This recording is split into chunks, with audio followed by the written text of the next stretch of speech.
welcome, welcome, welcome. You have just tuned in to the South Star Classroom, episode 218. I am one of your beloved hosts, Jubilee Ransom. We got the Doc, Charles Cole III, David Castillo, and Omar Yanar with the great hair. Bueno. Are we just 2 weeks in? Does it feel like we are further along than just January? Are we? Man, I feel like this some February shit. You know, like people are like, man, how is it barely Tuesday? This feels more like a Thursday or Friday. I'm It's, like, yeah, I'm with you. More yeah. like some February type shit right now. Yeah, I don't want to be like, it's been a long year, given that it's only been 2 weeks, but it kind of feels like that with all the current events. But how y'all doing? I'm throwing it to you, Charles. What's going on with you? Let's check in. Good Well, doc. one, the Bears, you know, I would love for us to make it to the Super Bowl and win. But when you beat the Packers in Chicago, in the fashion that we beat the Packers, it is just as good as a championship to me. So I'm very to my Packer friends and people out there. Yeah, y'all got some changes coming, and I appreciate what the Bears was able to do. So keep throwing it like you're throwing it there, young Caleb. We're good over here. That's my check-in. Well, all right, thank you, Omar. How you doing? Man, I'm going through a metaphysical, spiritual, physical recovery. There's just a ton of stuff going on in my life. Yeah. I think I mentioned last time that the little pup passed away. I don't know, man, like if anyone follows the spiritual elements of like even just the basics of the zodiac, right? Like the winter solstice is the day of least light. It represents death. And then there's 3 days thereafter that are of the same amount of sunlight. So everyone thinks that the 22nd there's more sunlight. There isn't. It's actually 3 days of equal, and it represents 3 days of death. And then the resurrection is the 26th, when we have a bit more light than we did the previous day. So while I'm going through a ton, I feel like I am on that side, thank God, of all of this tumultuous difficulty of 2025, where I'm starting to see the light. Things are getting a little bit brighter. I ain't quite out of the woods yet, probably not until spring equinox, the day of equity of light and darkness. That'll be a cool day. But I mean, other than that, David was like, hey man, how about them Cowboys? I'm like, man, I don't give a fuck about them Cowboys, man. I'm sorry, man. Listen, I grew up in El Paso. The Cowboys represent like drunken behavior, bad behavior. Like people are like, that's America's team. I was like, like that team would never have me.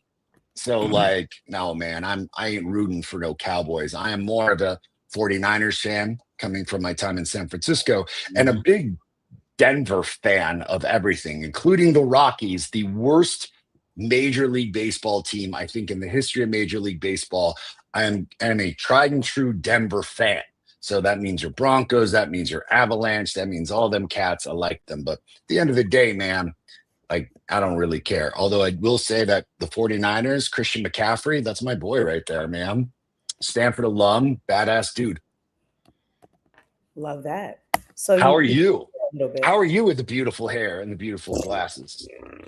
Ooh, tired too. We tired as shit. I just, that last week you used the word tumultuous. It's been tumultuous. Like I'm raising these two That's black a good word. young teens, and I'm trying to not I was gonna say spare the rod, spoil the child. My mom was like, maybe you don't have to spare the rod. Maybe you need to use the rod, But anyway, it's I like the rod. You like the rod? I said every generation has their rod. You know what I'm saying? Maybe for us it was whoopings, Oh then God, after yeah. that it was like getting grounded, and then after that it was timeouts. Now I don't know what the people be doing. Take your phone away, and then they feel like they're like melting away, and they can't survive. They can't breathe, asthma. I'm They melting. don't have their. It's like you just don't have your phone. Like get yourself together, right? But nonetheless, so I've been doing a lot of just research. I know this is like a hard time, that 14 to 16 year old period for teens and teen boys. So I've just been researching. I've been using my Chat GPT and my Google and all the things to just find researching books to kind of read upon. And so I found a book by Dr. Becky Kennedy called Good Inside. I mean, just talking about how like kids are inherently good, right? Or possibly want to do good. It makes the assumption. Right. I do love kids, man. Because I know, people be like, no, they're born like pieces of shit. They never want to do right. Carl Jung, man, they're still that innocent. Kids are good, right? They're innocent, and there's space for them to be cultivated, taught, shaped, all the things.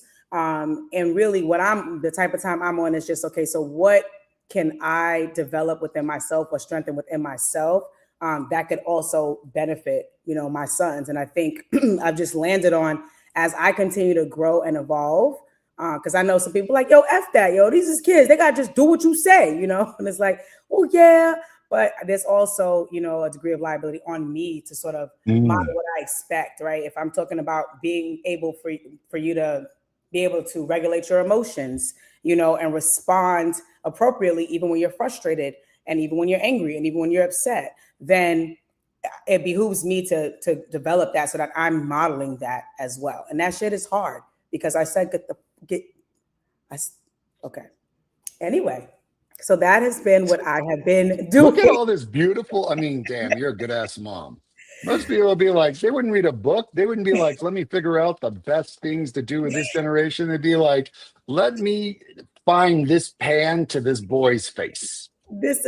That is at least what my parents did. Let me find this belt to this boy's ass. This boy, that part. Man, I got my ass literally whooped. And I mean, like, my mom did not hold back. Leather belt, just slapped the ever living. Yeah, same for my generation. Man. Yeah. And like, I don't know about spare the rod, spoil the child shit. Like, I never hit a kid. I don't think I'm ever going to hit a kid. I don't even know if I have kids. Am I going to hit that kid?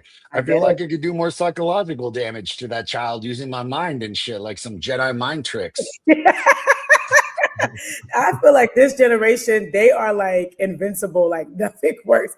I can't think of like a superhero or something in a movie that just like, it doesn't matter what you have, you just cannot kill them. Like they have such a high level of resilience. It's crazy. And resilience coupled with ignorance is some crazy shit. It's like, so you're not going to die? What? Anyway, that's what I've been doing. I'm taking it in stride. And tomorrow I'm going to get a new tattoo, and I'm really happy about that. I'm big. Oh, okay. All right. Okay. Little tiny sleeve on this arm here. I'm developing a little sleeve here, so I'm really happy about that. And that's how I'm doing. David, how are you? I forgot we had David. Well, now that the show's almost over, right? Hey, thanks everybody. We'll see you all next 10 minutes on child rearing, baby. This was my therapy session because I don't see my therapist this week. So thank you. Look, it's your topic today. It's all good. I'm all about the therapy, baby. And then David's dog was being a hater. It's just a lot. Poor David. Go ahead, David. Thank you for dealing with us, David. Hold on. I'm coming. Yeah, David. Thank you. Well, the dog got Thank rescued. you for being my friend, David. She's gonna get the brush. I'm gonna give her the chancla.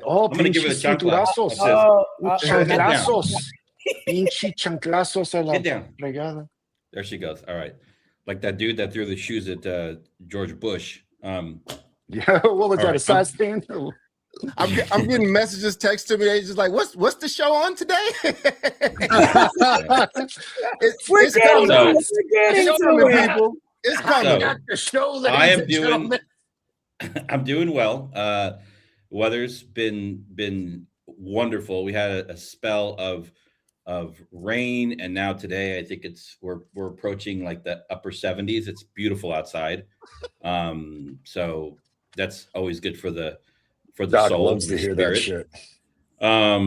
Yeah, we don't have any of that other weather that you all have. We live in a different country. But I do relate to what you were talking about earlier, Jubilee, about this like idea of the concept of parenting. It's ever evolving, as your kids get to a different stage of development, and then you as an adult get to a different stage of development and perspective.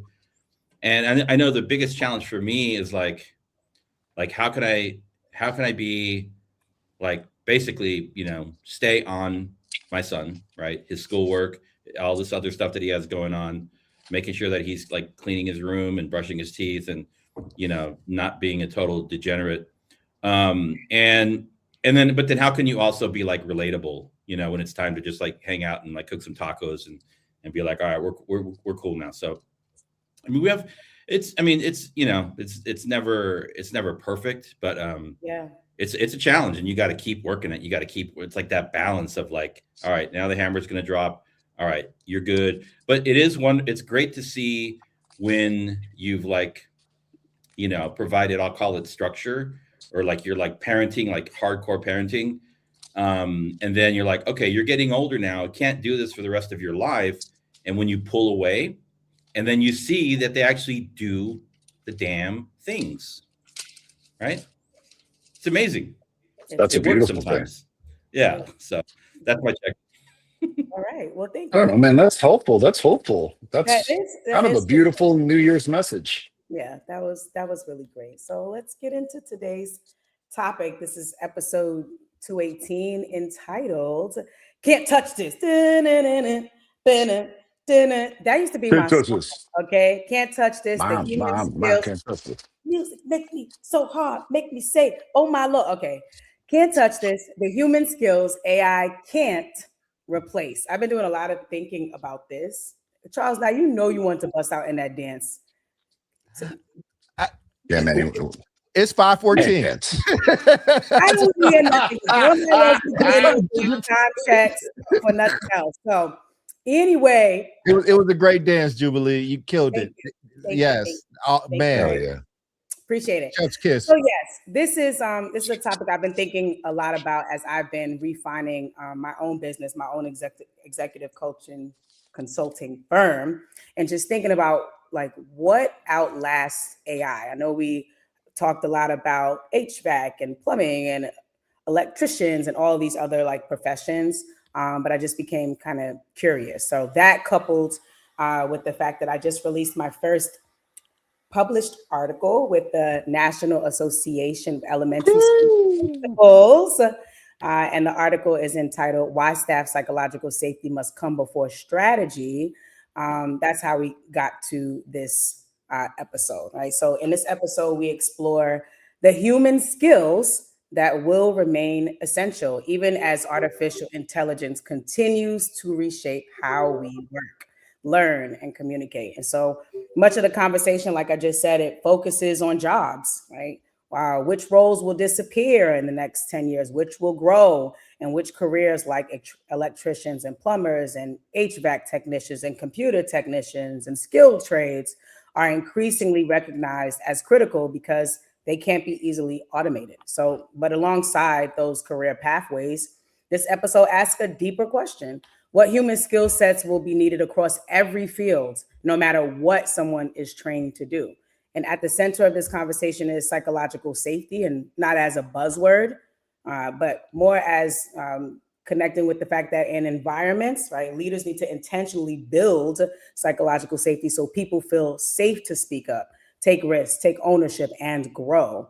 And while we explore why psychological safety is an AI-proof leadership skill, and how it supports one of Charles's favorite words and phrases and things: agency, adaptability, and collaboration in classrooms, schools, organizations, and communities, especially during times of rapid change. And so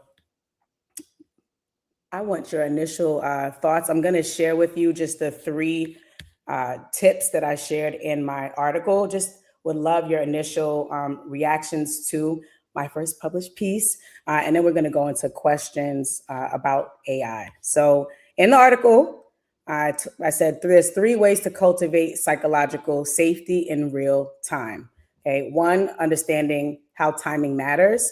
And then that piece, I'm just saying that as a leader, the building psychological safety starts when you start, right? Sometimes you don't have the luxury of beginning at the beginning of the school year, right? Whenever you show up on scene as a leader, a community worker, whatever your role is, you have the opportunity to begin to build psychological safety, because you're going to need people's trust in order to move the mission forward. So that's one. The second tip I offered is start simple. I shared that when I was principal, I hired, I think I paid like, I don't know, $4,000 or $5,000 for like this team building business to come and do team building. I mean, it was great. They had like these special uniforms, and we were outside in the community. You had to like take pictures and do scavenger hunts and all the things. And then 2 days after, more teachers like resigned. I had like half the staff had resigned. I had like 50% staff resignations. I had like even probably 70% students were being pulled out of the school. I was the third principal in 3 years. And so that is what taught me that like even doing these big grand gestures, like that's not going to pull people on board, right? It is the interactions that are one-on-one, that are really sincere, authentic, and that show people your heart and help them to connect to the mission and the vision, versus these big grand, we're going to go to Disney World. It's like, it's not going to work. They're still going to call out every day, and they're still going to talk about you behind your back. You're not building anything. So start simple is remembering and honoring sort of grassroots authenticity, when it comes to connecting with people. And then thirdly, I said, cultivate ownership and agency, right? And so I think that one of the clearest indicators of psychological safety is how people take ownership, not just of their successes, but also of their missteps, shortcomings, failures, decisions, and their impact on others. Lord have mercy, right? And so I believe when psychological safety is present, people don't hide, they don't deflect or wait to be corrected. They live in self-awareness, right? They name what's good, what's bad, what's theirs, what's not. And it's because there's trust in the environment to hold accountability and growth. And there's no shame and there's no gotcha. So it keeps everything moving forward because we already believe in the mission vision. We trust one another. We trust the system, right? And we are able to be vulnerable in a space where we can grow. And as a result, that's what happens. Growth happens. Evolution happens. And so those are the 3 points. I'd love to hear your initial responses on that before we go into our AI questions. One, I just say congrats. I'm gonna get out. I'll clear the deck and get out the way. Congrats. I'm glad you got this platform to be able to share those thoughts and only the way that you can, Jube. And we're proud of you. I'm gonna make sure that I post it on my Facebook, on Twitter, and in my LinkedIn. And I think we all kind of need to do that with each other when we publish something, to have something out. I need to actually promote my own stuff better. So I'm glad that you wrote this and it's out there. So I'll once we get into the questions, I can go more into like the ideas of it. But as a whole, I just appreciate your work. Thank you. Appreciate it. Omar? Yeah, man, I got a strong take on something. And I guess this is the time to let it out. Gotcha. I want to get into what is going to survive, because I think that's going to be something that people are going to be mindful of. But like, let me just get this monkey off my back. What I don't think is going to survive, which I don't think should survive, and maybe I'm not making a whole lot of friends today, is fucking finance. What a bullshit industry that is. What a bullshit fucking factor that is in the United States in terms of like people's jobs, people's identities. Like, you're not doing jack shit. It's not helping anybody except the ultra rich. It's not actually moving things in the right direction. You're not actually building upon a skill set. I think about people that help others. I think about dentists. I think about doctors. I think about teachers. And I often think that Bill Gates said we're not going to need teachers in the future because of AI. And I'm like, look, unless Bill Gates knows something more than every sociologist in the world, every anthropologist in the world, every historian in the world, that has basically deciphered that Homo sapiens need to be with one another. We cannot be isolated. We have to be working in teams. We have to have emotional connection. We must have vulnerability. We must have communication. Hell, what is this podcast other than our ability to get together and talk some beautiful shit and learn and help talk with our audience for an hour a day? It is extremely fun and extremely cathartic, and it is vested and who we are as humanity. And ultimately, the first thing that I think AI is going to get the fuck rid of, finance. Y'all asses need to be out anyways. All these investment bros, all these hedge fund owners, like how in the world is AI not going to be able to do that significantly better than they can? Now, granted, those people, the really, really smart ones, are going to be building the AI and algorithms to do all that work, but I'd like to see it gone. So what won't survive the AI apocalypse? Finance, and good fucking riddance. Get the fuck out of here. I just want to say there's a lot of my I just thought about it randomly. Don't know why. Shout out to our fellows. I know a lot of our fellows are watching today. They're getting to see Dr. Cole in a very different platform with very different language. Happy to see y'all. And that's Omar, by the way. Fellows, I love you. Please do substantive work. Omar. Do not get into finance. Do not get into finance. Please make the world a better place. Help another human being. Don't grow wealth for Omar some weird feels very billionaire. strongly about this. I feel real strongly about it.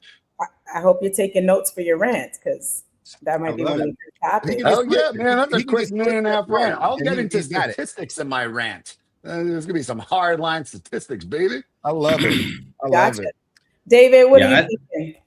I mean, a couple things. When you made the comment, Jubilee, that when you took over a school that had like 3 leaders in 3 years, was exactly the kind of experience that I had at my last head of school job. And so the piece around like timing and engaging, the multiple like human beings that are actually supporting the operation of a school and kind of steering everybody in the right direction is absolutely critical. I think I like the idea of like starting simple and then moving on to cultivating ownership and agency.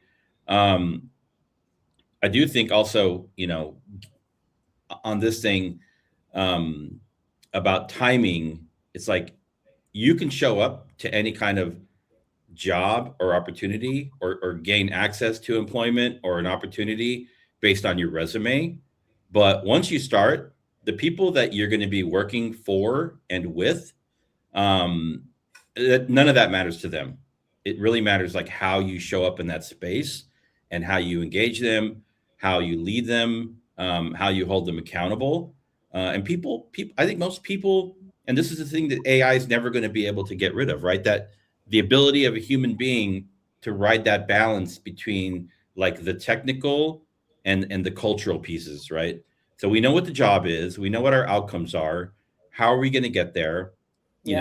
Everyone is showing up also in a different way, and you have to kind of, AI can't gauge where people are in their career and what they have going on in terms of their skill sets and this and that. And that's the work that the human brain can do, right?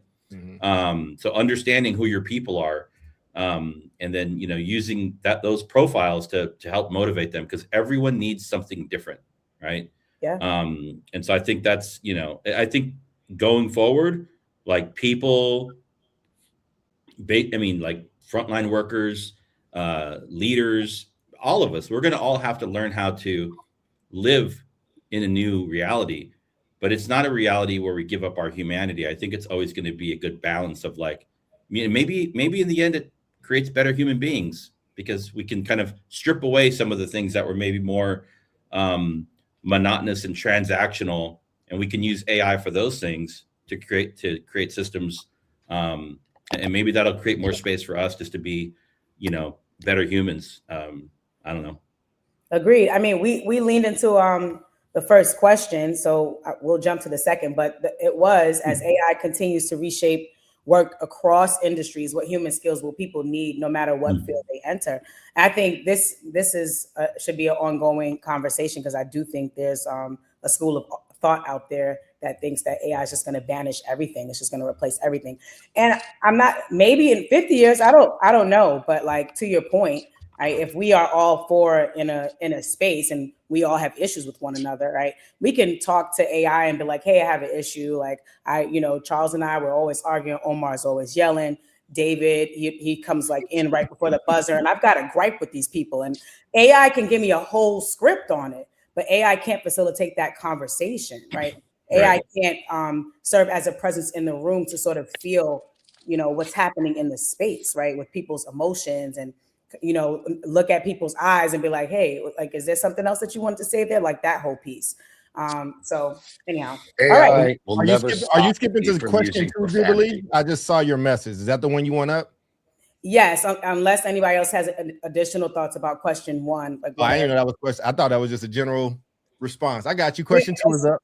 It's You fine. good. He answered it. So yeah. So let's move to question 2, which is why is the ability to build psychologically safe environments essential for developing those AI-proof skills like ownership, agency, adaptability, and collaboration, right? And psychologically safe environments meaning those that are the spaces that are safe for people to grow, take risks, speak up, and that includes against the status quo. These are environments where you give surveys and you actually look and listen to the feedback. You don't just give surveys for surveys. Like it's a safe environment, whether I agree or not, whether I'm for or against, is safe. So why is the ability to build these kinds of environments essential? And I'll throw it to you, Omar. I was just having this conversation today. Literally. We're talking about what are the non-negotiables of our organization as we grow, as we continue. What are the things that we have to encapsulate and say these things must continue?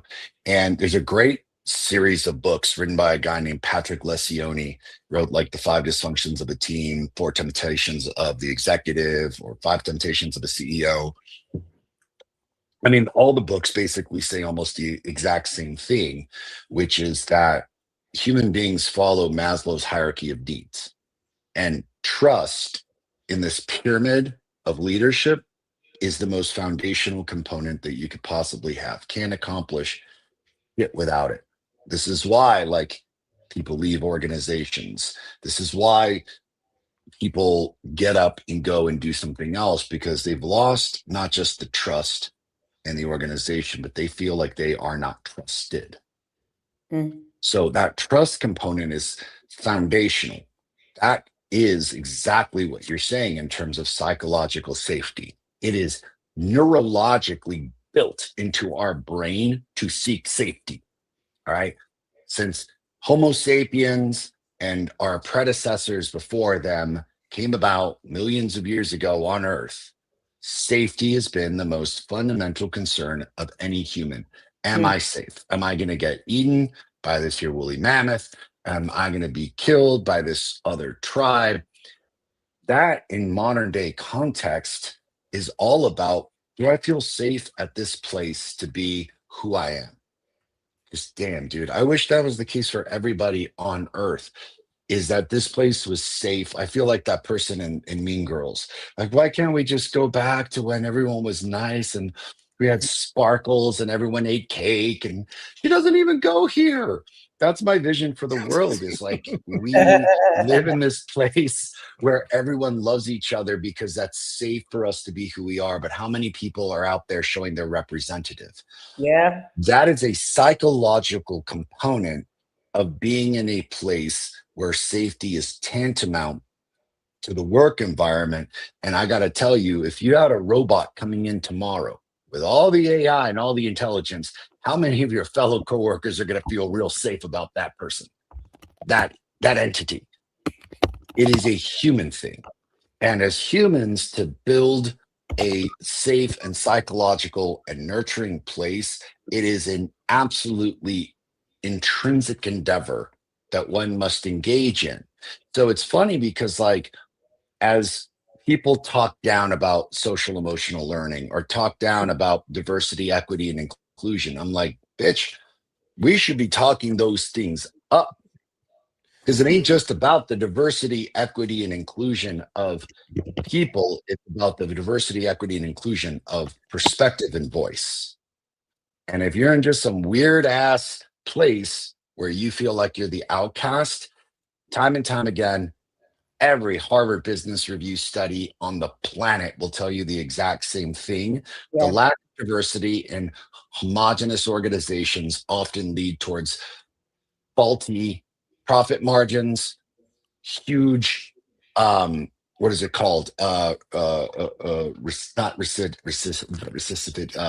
Lack of retention. Oh, recidivism. And oftentimes, man, an immense lack of trust. You've got to be in a place where diverse voices are celebrated. And like, I don't know how a robot or AI is going to do that. That's just my take on it. You know, you made me think, like, do you think that AI has garnered more trust than humans already? 1,000%. So, and like, let me say this, because it's different when you're talking to Grok in your car, because you're having a conversation with AI about a bunch of shit that you probably don't feel psychologically safe enough to talk around your coworkers because you feel like you're going to be judged. The odd thing is that you're putting a bunch more information into the system and letting your AI system know a whole lot more about you that ain't going to forget. There's a weird irony to that. Yeah. But that's alone with a computer. You ask someone to have that conversation in a group setting with AI? Nah. Right. No way. you That go was into an interesting plot device in the morning show. I don't know if y'all watched the morning show, but it was a No, I mean, I want to watch that show. That's the one with the, yeah, I know. On Apple, right? In this last season that it had that piece in there. David, you've been patient, man. This is Operation Save David on the show, brother. I'm yielding. I was going to David next. Thank you. And David's like, I'm fine. You don't need to do that. I am yielding to David. I will. I'm fine. I'm listening. Well, man, we're I'm having a good listener. time. What where are we at? What is why is the ability to build psychologically safe environments essential for developing those AI proof skills such as ownership, agency, adaptability, and collaboration? Yeah, I mean, I think even before AI, you know, in a pre-AI world, somebody asked a question. The real Nikki says, "What does a safe environment look like?" I think if you're working in schools and you know, probably in the areas that we've worked in, you're talking about like physical safety, right? And we talk about like emotional, like psychological safety. And I think people tend to like misconstrue that to mean like, you know, everybody has to be like nice to each other. We can't hurt one another's feelings. And that's not the case. I think it breaks down to like having a clear understanding of like, what is the work that we have ahead of us, and anything within that domain is kind of fair game to like talk about, challenge, push on, you know. So I think the challenge comes when people aren't clear about what the work is.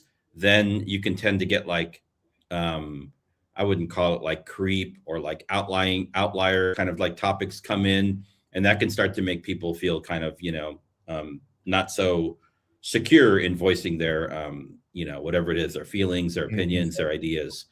I think also there's another piece here where, you know, 15 years ago, or maybe people were, but I think it's now a reality. Like people weren't so like worried about AI or robots taking over their jobs. And the reality is that AI, computers, in some cases, robots, you know, are going to take over certain parts of the role of the educator. It's happening. We have all these like AI tutoring that's happening now, right? And I'm not saying that's a bad thing, but this is like now at the meta level. Like I think it's important for people, not just in schools, but in other organizations, types of organizations, to like be transparent with your people about like, you know, like what's not on the table, like what do we really value here, and then saying like, yeah, certain areas or aspects of the work might get, you know, farmed out to AI, you know, and here's how it's going to impact the workforce, right? Yeah. You know, as opposed to just like, wow, what happened to our tutoring staff? They were here yesterday, now they're all gone, right? And that can have a ripple effect that creates fear, right? And that's just not a good place for people to be. Yeah. Just to chime in there, I think I think that was a good answer, David, because I was thinking about the question and I'm like, there's a lot of things I have to suppose if I go with the question. You know what I'm saying? The question is doing a lot of lifting.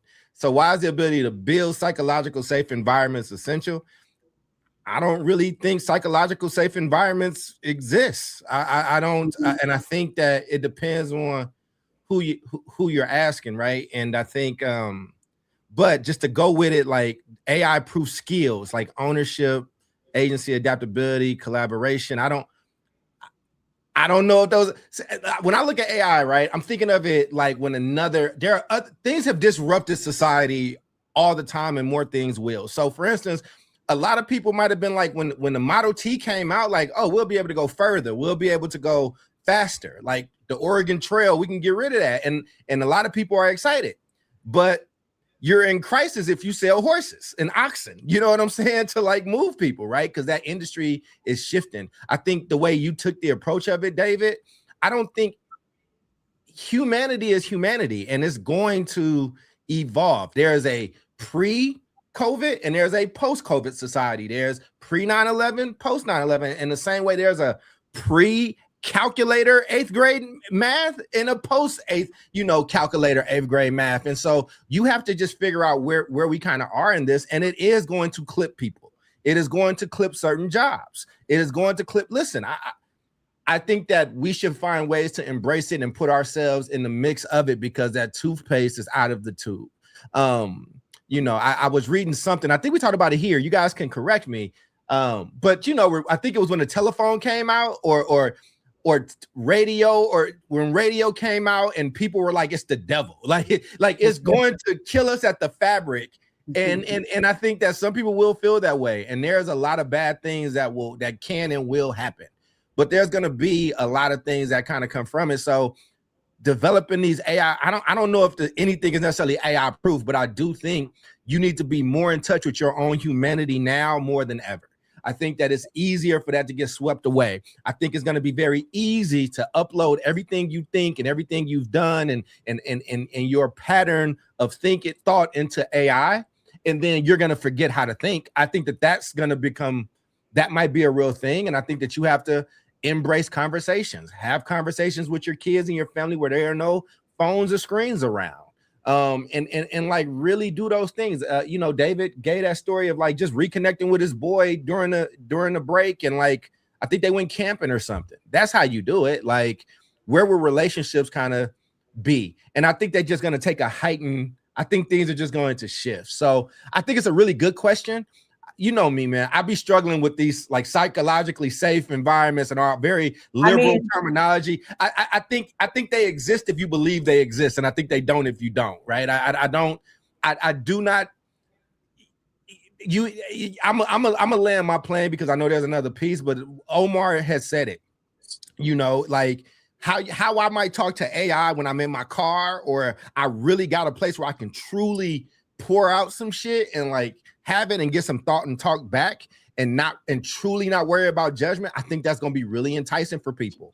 I do think you're going to see the rise of the AI boyfriend and girlfriend, the rise of the AI. I was about to say, man, you're going to see it. Words right out of my mouth. Sexy robots. You're going to, sexy lady robots, sexy non-binary robots. And I think the physical pieces of it. I mean, let's have a conversation. David. I think the physical pieces are going to actually be there, but I also think psychologically, listen,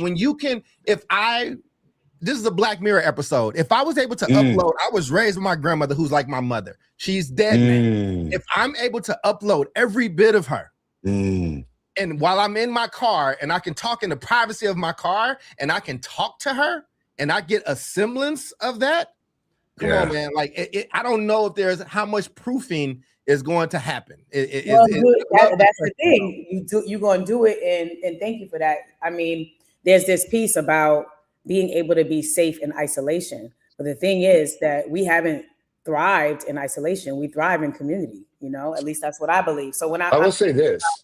Huh? Go ahead. I'm sorry, Jubilee. Yeah. I got excited. Continue. Chime in. My bad. I got excited, chimed in, and I was like, being rude as hell. I love your take on it, because it's on the other side, which is cool.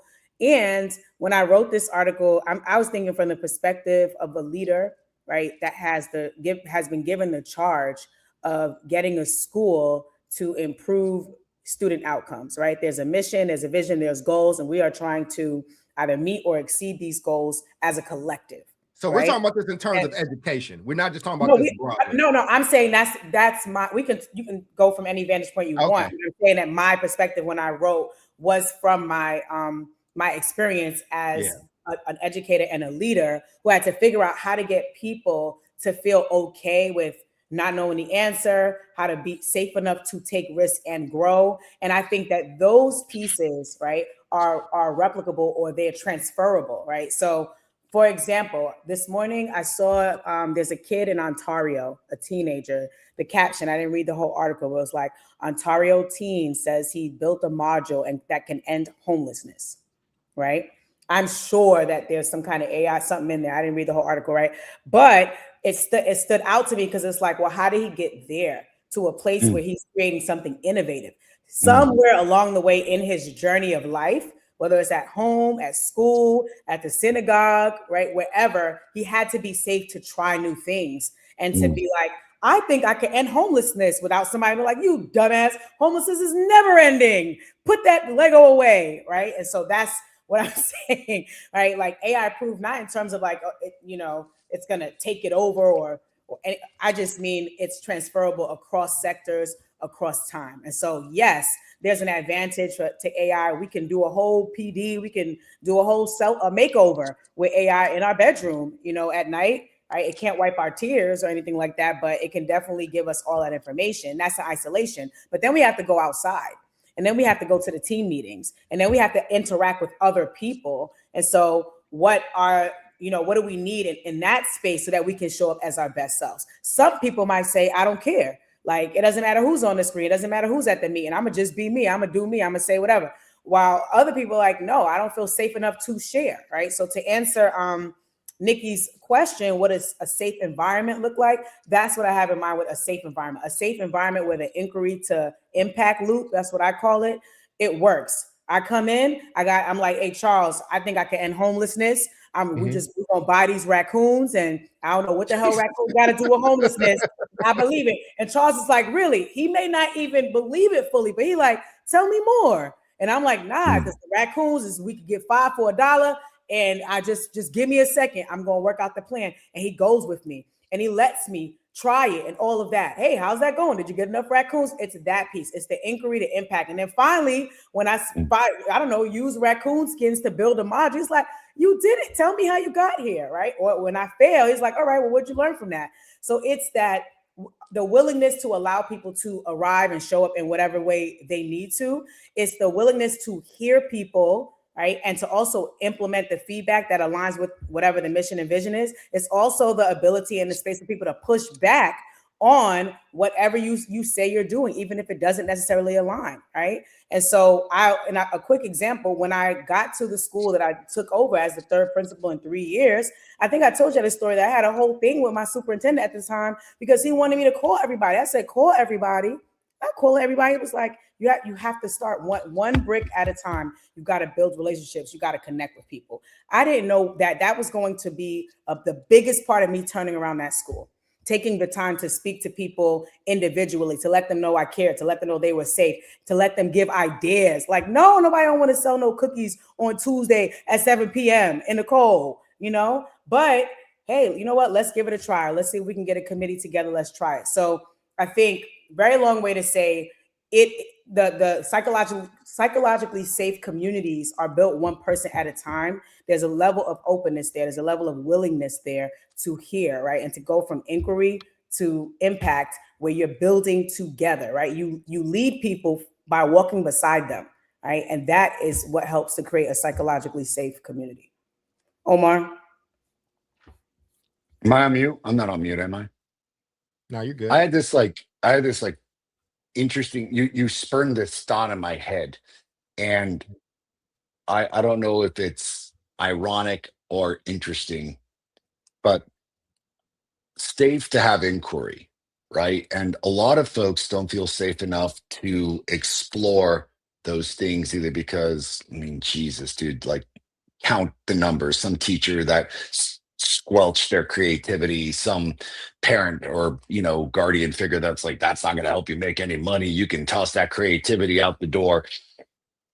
In a highly almost ironic way, I wonder if the advent of AI as a therapist, because now you're talking about essentially free therapy that is in a phone, that is in a car, that is available to vast swaths of people that may not feel comfortable enough to go to a real therapist. That level of self growth is an imperative in order to have the psychological safety that you're talking about. So, another thing that I was just talking about today is that the inner work that a lot of people neglect. It's like, well, I'm focused on the mission of this. And it's like, how are you going to focus on the mission of them if you're not okay? How are you going to make children psychologically safe if you've never done it yourself? I mean, like, there is this is a ridiculous take, but I love it. There's this amazing movie called Head of State with Chris Rock where he was running for president, and he made this like really poignant discussion talking point in the debate where he's like, how are you going to deal with credit card debt when you never had any yourself? How are you going to help people with student loans when you never had to take any out? How are you going to help people deal with the complexity of taxes and electric bills when you've never had those worries of yourself? And it was like this really radically cool statement about like Chris Rock, who was, like an alderman and working class, had all these difficulties dealing with this, like, billionaire dude who was running for president. It is a perfect metaphor for how are we going to grow ourselves into these psychologically safe teams unless we grow ourselves. And I wonder if AI is actually going to be the tool that helps and gives people the courage and confidence to ask and inquire those very difficult questions about themselves rather than sadly bury it underneath the rug like most people do. And I will say this, those people that do bury it, there's a shelf life on that leadership. And you're probably a leader because someone gave it to you. You shouldn't even be a leader. You probably had your mommy or daddy give you that job, or some contact give you that job, or something else. Like, you didn't earn that shit. Get the fuck out of here. Like, you in a psychological state of not creating a safe environment, ironically, because I'm not creating a safe environment for those fucks, which fuck them. Like, you couldn't do the work to like improve yourself. Get the fuck out of here. You shouldn't be leading. Mom and dad give you that job. Good for you.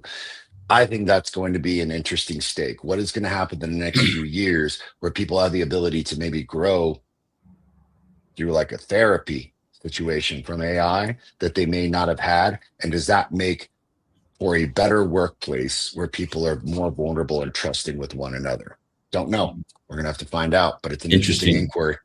Yeah. I mean, I think you mentioned burying people.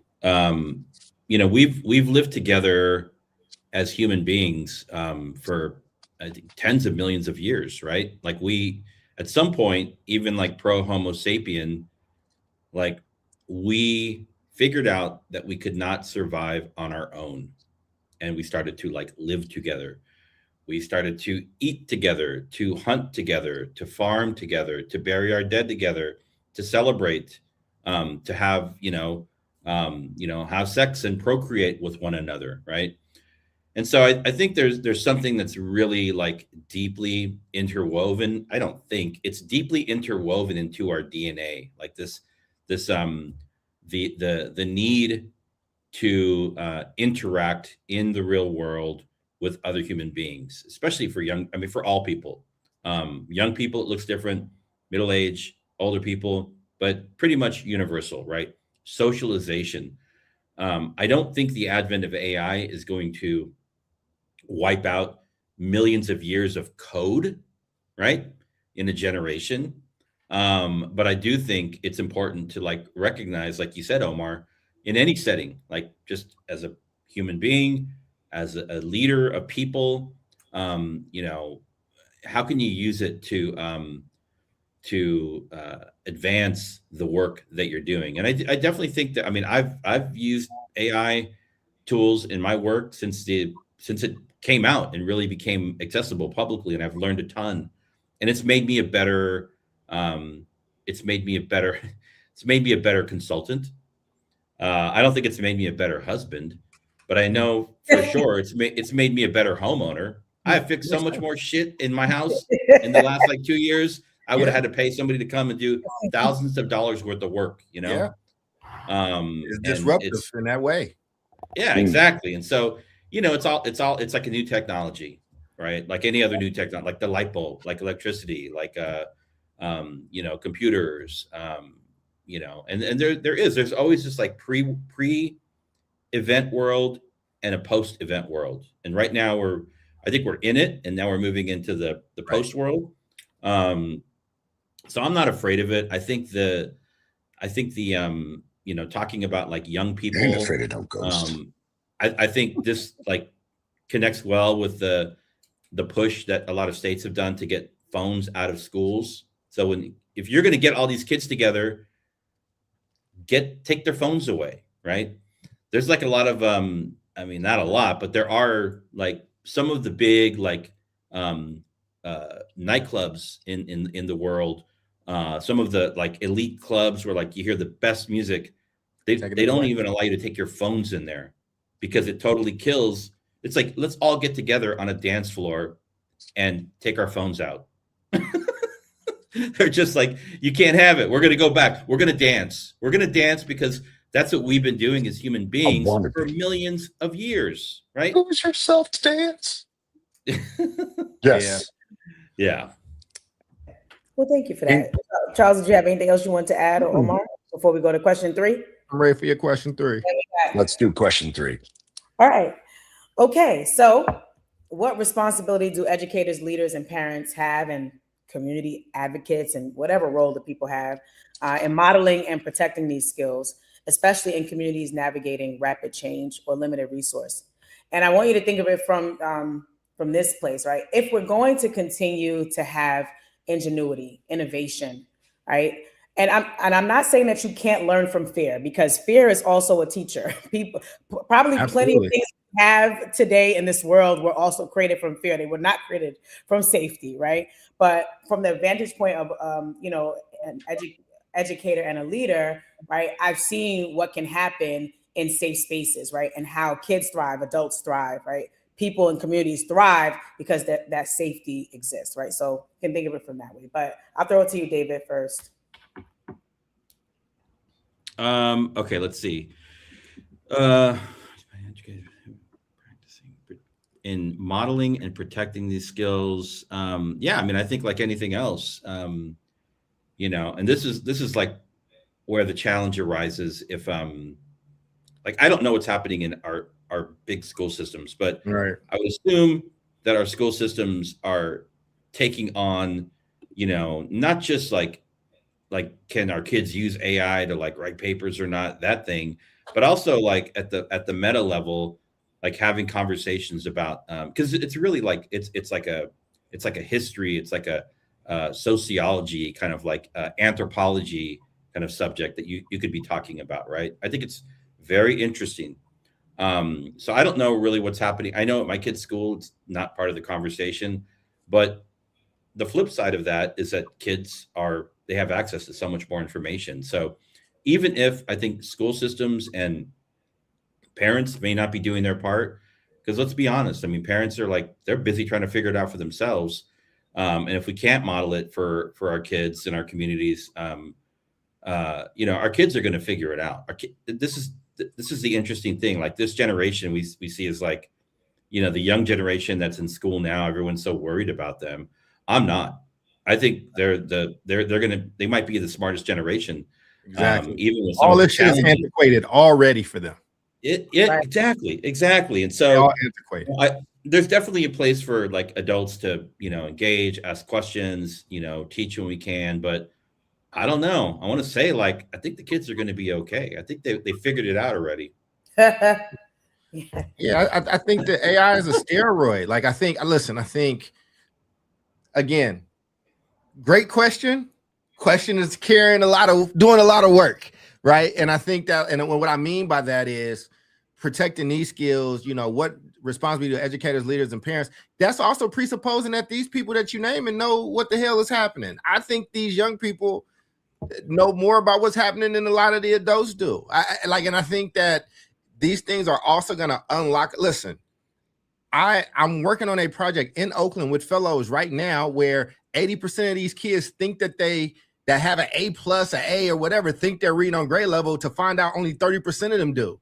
Like, what are we protecting? If you build the AI module into the work that I'm doing, and it's giving me real-time analysis of my level of mastery and auto correcting itself to make sure that I'm going. I play video games, right? I grew up playing video games my whole life. Some of the really good games, what they'll do is, because they want you to enjoy it and keep going, is that if you get stuck, the game rearranges itself for you without you knowing, so you can kind of move forward. And when you start getting good, it makes itself a bit more difficult, right? Like, that's AI. Like, that's the same thing in that we're talking about. I just think that the responsibility of this stuff is to first admit that we're in the wild, wild west. And a lot of industries are in the wild, wild west. AI is one of them. But again, I'm a sports fan. The college portal system and NIL system, if you are a fan of college or amateur sports, it's crazy. Like, just so you know, I'll give an example for people that's watching. The quarterback from Washington said that he wanted to come back another year, and he's coming back on a $3 million or $5 million, something like that, NIL deal. And then Lane Kiffin quits one job, goes somewhere else, and gets new boosters. And now that same kid that just re-signed within a week is now saying, put me in the transfer portal, because Lane Kiffin got $3 extra million for him. Okay. Like, what am I talking about? Like, this is 2 years ago, you couldn't buy a kid a squeegee, or you were breaking all kind of NCAA rules. They're in the wild, wild west, and they're going to have to figure it out. We're in the wild, wild west of what is AI? What is this thing? What are these systems? And I think the more that we try to tag on language or tag on these things on something that we don't understand, and you have a new group of people coming up, but underneath us, and this is all they know. This is their partners. This is how they talk. This is how they text their girlfriend or their boyfriend back. This is how they make sure that they're being reflective. 20 years ago, you weren't hearing high school and middle school kids talking about self-reflection. Like, that's just something that moves with the times. My question is, the same way with numbers than math, when the calculator comes, I should be doing more complicated math. Math should look different on what I can do. So with these language models, now I'm like learning and education and relate, like, these things are just going to look different. And I have to be open to what I'm seeing and what's going to happen. But the more resistant you are, you're going to wake up and you're going to be a fossil. So I think what are the things we're trying to protect? We're trying to protect community, but that's already gone. There's every spot of Facebook and Twitter and TikTok. People are finding their tribes now. Like, it's not a shit has changed. Like, the change is here. Like, it's here, and we're just kind of the last ones to know. But I think that the responsibility of these people is to figure out who they are without this stuff. You're going to have to see classes in shops. There's going to be, in our future, there's going to be a handwriting class where there's no computers or technology, and like, cursive is going to become a second language at some point in the future. Like, and people are going to, like, it's like Latin. Latin is a dead language, but it's so important to civilization, right? Like, somebody got to be the culture keeper of it. I think we're going to start entering that phase into new areas. That's what I'm thinking. And I think that fear that we have, which is relevant and is good, but you got to embrace it and see what new grows from it. And we got to deal with the bad that comes with it, because you can't take one side of the coin. The toothpaste is out. It's out the tube. There's toothpaste and sticky shit everywhere. Like, what are you going to do? And to the people that's out there listening, it's here. It's here. It is here. But it can help you fix your house. I'm a homeowner. It's not a lot of homeowners in my family. David, I appreciate what you said, because, man, without this AI shit, like, it's a lot of money that I'm down. It's a lot of things really I don't know. At your home, I was like, I hope toothpaste really helped at home. You had some baking soda and some vinegar to that shit. You got a very nice cleaning solution and shit. Hey man, it be like that. But that's my long-winded answer. And I've been good. This is the quietest I've been in one of the shows. So I'm doing my David impression today. I like it. Well, thank you. Thank you, Charles. Omar. I appreciate that. I like being quiet. I'm gonna give my final thought because No, I like y'all going though. I like y'all going. That's why I was listening today more than I know. I like listening and shit too. I don't want to be admitting that I don't be listening to y'all because I do listen. Hey man, I don't shit. You don't have to be listening to my ass. I listen. I'll say this. Final thought, AI or not, if you have not grappled with your own identity, your own personality, developing that in a real way and dealing with the demons and dealing with the insecurities and dealing with that self-reflective component, all of this conversation is a moot point. That is the central component that I think most humans need to start evolving into, which is having the courage to start diving into insecurities, their own depth. Because if you do not know yourself, how in the world are you ever going to teach anyone to deal with the adaptability, rapid changes, limited resources? It's like going into a gunfight with a tube of toothpaste. Like that's what you're doing. And I think the people that have not dove, is that a word? Delved into the realm of self-growth. And like, look, dude, self-growth isn't about like going to, I mean, look, you want to go to Indonesia or some ayahuasca trip in Peru, cool. I'm just talking about the basic tenets of like, you look yourself in the mirror, you're alone with your thoughts, not on the phone, alone with your thoughts, and ask yourself, why does this bother me? How can I build upon this? How can I improve? Because if I improve, I can improve this team. I can improve the welfare of others. I can improve the welfare of kids. Energy is a very, very interesting component. And the more nervous you are, the more insecure you are, dude, kids, animals, they can sniff that shit a mile away. You've got to make yourself right. So that is our responsibility as educators, parents, leaders, is working on ourselves first.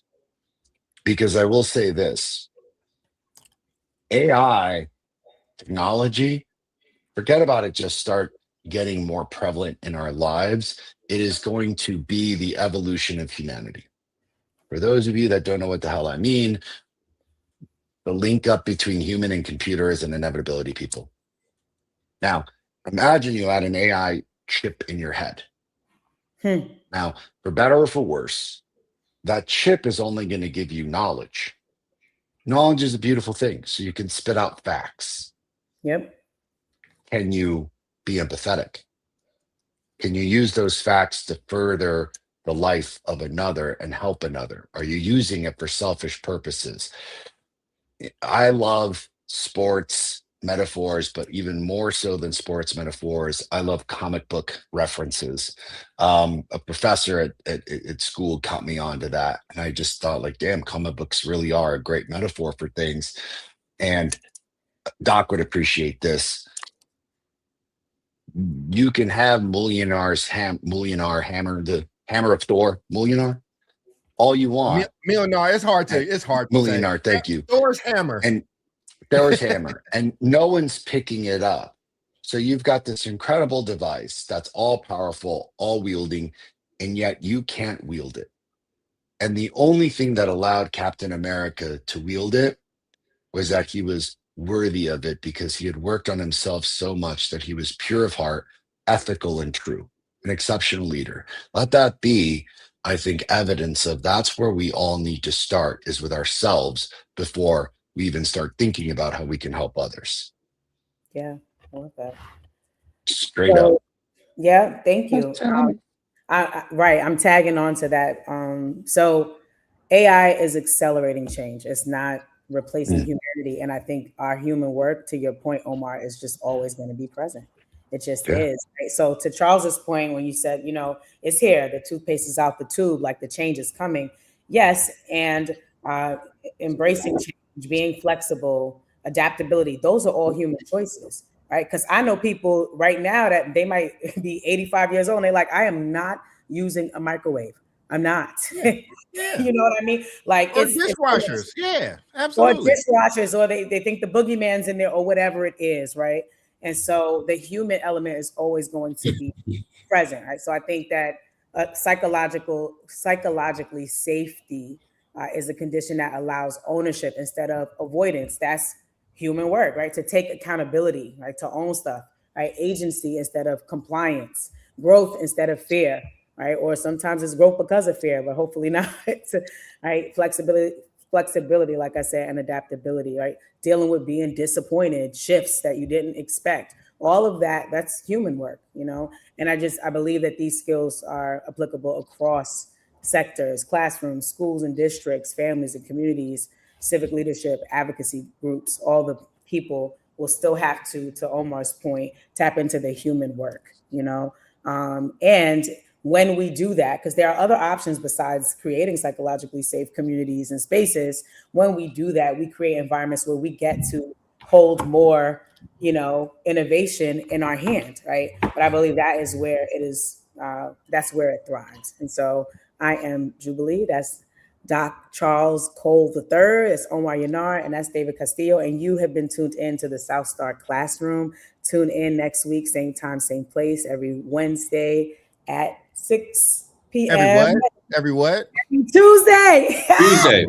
Tuesday. At 6 p.m. Eastern Standard Time. And I always forget the CST time, but God bless America. It's all good. We just went 1 hour behind you. Y'all have a good one. Be blessed. Take care of yourselves and take care of each other. Peace. Good job,